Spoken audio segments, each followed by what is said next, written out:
UFC Paris is this weekend, and I'm sweeping the board. Starting with the main card opener, we have Patricio Pitbull taking on Lucena Chieta. So Lucena Chieta is making his UFC debut. He seems like a fun fighter, super aggressive, and wants to come forward and get in your face.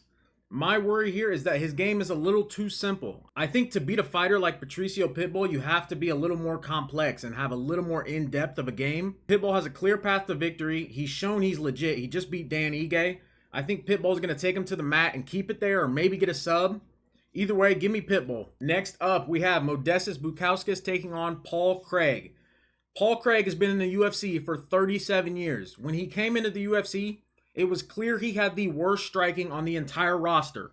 The year is 2025, 44 years later, his striking is the exact same.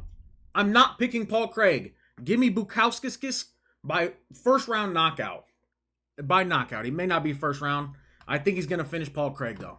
Next up, we have Axel Sola taking on Rhys McKee. Once again, I'm fading the guy who's making his debut. I haven't been super impressed when I was watching back some of Axel Sola's fights. The simple fact of the matter is he's having close fights with guys who are not UFC level.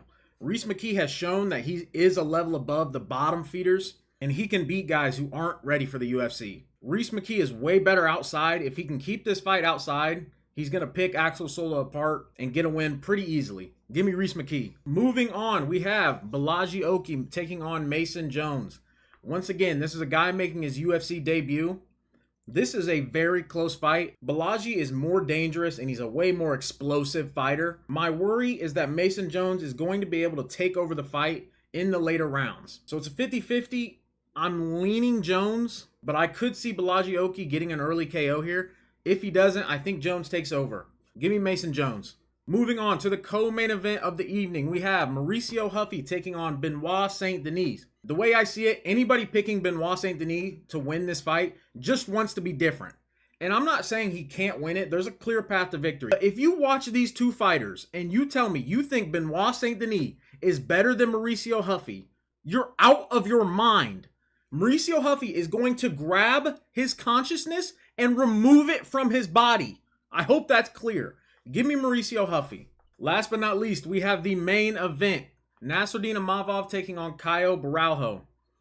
I don't know why Caio Borralho is a favorite in this fight. That makes no sense to me. I think Imavov is better everywhere except the jiu-jitsu aspect of it. I think he's a better wrestler.